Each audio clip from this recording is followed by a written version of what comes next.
बिस्मिल्लाहिर्रहमानिर्रहीम। ग्रुप्स को आगे बढ़ा रहे हैं।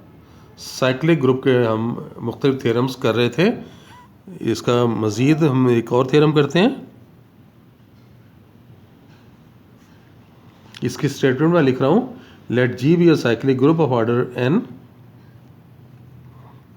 Late G be a cyclic group of order n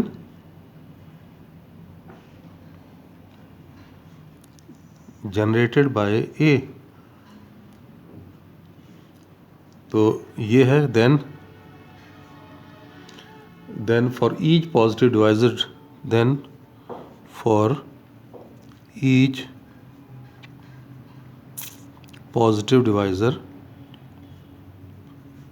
D of n, there is a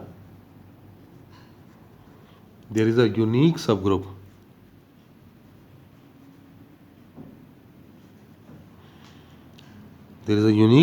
of G of order D। Theorem की statement समझ लें पहले, फिर इसको प्रूफ की तरफ भी आते हैं। देखें, आपको क्या कहा गया है कि G एक साइक्लिक ग्रुप है, उसका ऑर्डर n है और वो इस एलिमेंट A से जनरेट हो रहा है।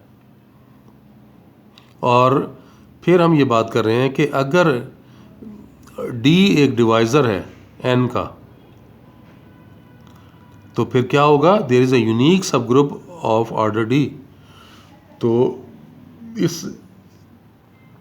इस डिवाइज़र के ऑर्डर का एक सब ग्रुप आप ले सकते हैं और वो होगा unique.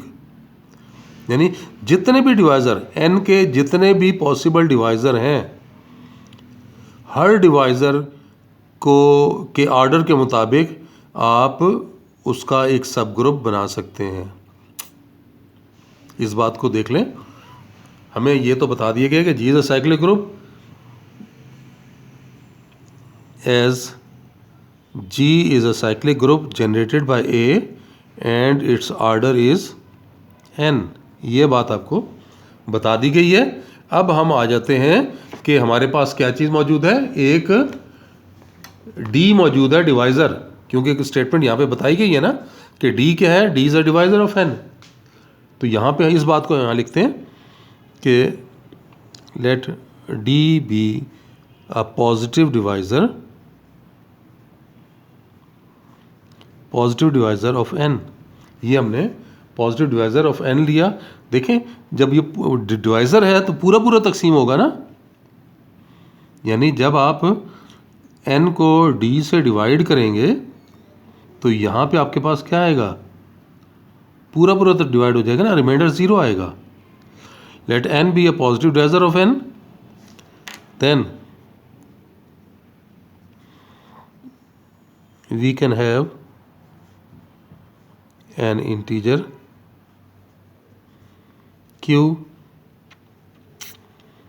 such that n is equal to q into d। ये q into d इनका प्रोडक्ट से आएगा ना n। ये बात हमने यहाँ पे लिख ली। अब आप यहाँ, इसका मतलब क्या हुआ कि आपके पास n ओवर d किसके बराबर है, n over d is actually q। कि n को जब हमने q d से डिवाइड किया तो आपके पास ये आ रहा है। हम यहाँ पे इस एलिमेंट को, यानी ये q के साथ जो है उसे हम सपोज कर लेते हैं, let b is an element such that a to the power q equal to b। यहाँ पर अब हम ये बताएंगे कि b जनरेटर है एक सब ग्रुप का और उस जनरेटर का ऑर्डर D आएगा। आप ये देखें, now b to the power D अगर लें तो देखें a to power q to the power D हो जाएगा, which is equal to a to power q d। और a to the power q d तो n के इक्वल है, विच इक्वल्स टू e।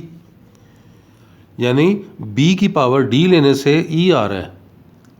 क्या पता चला कि b क्या है, जनरेटर है और सब ग्रुप का जनरेटर है, और उसका ऑर्डर क्या होगा, d उसका ऑर्डर होगा, क्योंकि b की पावर d लेने से ही आ रहा है ना। b is a generator and order of b is d।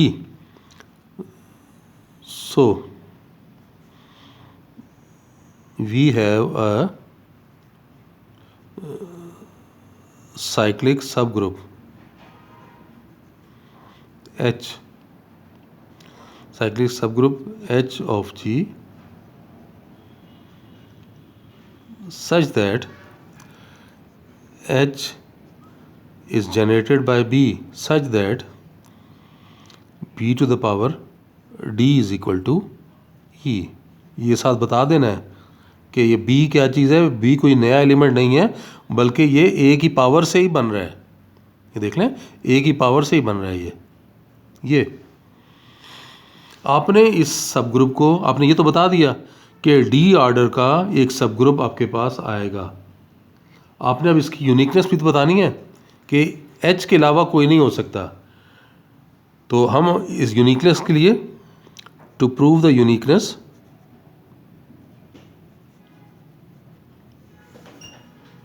कि अगर हम इसकी यूनिकनेस प्रूव करना चाहते हैं,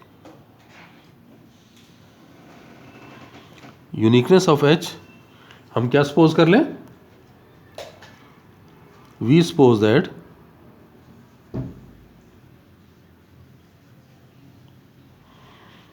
K is another subgroup of G of order D। आपने बताना है कि D का जो D ऑर्डर का सब ग्रुप यूनिक होगा। हमने उसके अपोजिट ले लिया, हमने कहा कि K एक और सब ग्रुप है, H के अलावा K एक और सब ग्रुप है और उसका ऑर्डर भी क्या है, D है। तो फिर क्या होगा कि इसका भी तो कोई जनरेटर होगा, तो आप उसके जनरेटर को सपोज कर लें, let C equals to a to the power, कोई नया नाम रख लें। इसके लिए तो हमने Q रखा था ना, ये B को, तो यहाँ पे आप K कह लें। Let C equal to a to power Q be the generator of K। यानी ये अगर हम इसका जनरेटर ले रहे हैं तो आपके पास क्या आ जाएगा, क्योंकि ऑर्डर तो हमने D लिया है ना, तो C की पावर D लेने से आपके पास E बनेगा, because order of K is D order है, इसलिए C की पावर D लेंगे तो E आएगा। और C है किसके equal, A to the power K के इक्वल है। तो यहाँ से A की power K D is equal to E आया। लेकिन आपको तो ये पता है कि A टू पावर N जो है वो E बनेगा, तो K D जो है वो N के इक्वल हुआ। So K D equals to N। यहाँ से क्या आ रहा है, N over D is equal to K। देखें, ये D से डिवाइड कर दें तो क्या रह जाएगा, K रह जाएगा ना। इक्वेशन 1 को देखें ज़रा। इक्वेशन 1 में क्या था, N ओवर D Q के बराबर था, जबकि यहाँ N ओवर D K के बराबर है। तो आपको क्या पता चला by equation 1 and 2, Q equal to D, Q equals to K, Q और K बराबर है। इसका मतलब ये हुआ, इसका क्या मतलब हुआ कि ये देखें, A to the power Q is equal to A to the power K, और A to the power Q क्या चीज़ है, ये तो हमने B के बराबर लिया था, और A टू पावर K क्या है, ये C लिया था। यानी जब, और B क्या था, साइक्लिक H का जनरेटर, और ये क्या था, C क्या है, साइक्लिक K का जनरेटर। तो ये इक्वल हैं। इसका मतलब ये हो कि एच का भी जनरेटर वही है, के का भी जनरेटर वही है, एच का ऑर्डर भी डी है, के का ऑर्डर भी डी है, तो फिर क्या होगा, ग्रुप सेम हो गया ना। सो बोथ एच एंड के have the same generator and both are of order D, hence H equals to K। तो प्रूव हो गया, यूनिकनेस भी प्रूव हो गई कि पहले हमने, यानी कि कोई और सब ग्रुप डी ऑर्डर का नहीं हो सकता, सिर्फ एक ही सब ग्रुप होगा, एक से ज़्यादा सब ग्रुप नहीं हो सकते डी ऑर्डर के। चलें, ये थ्योरम भी हमने कंप्लीट कर लिया। तो आज के लिए इतना ही, इंशाल्लाह नेक्स्ट लेक्चर में दोबारा मिलते हैं। अल्लाह हाफिज़।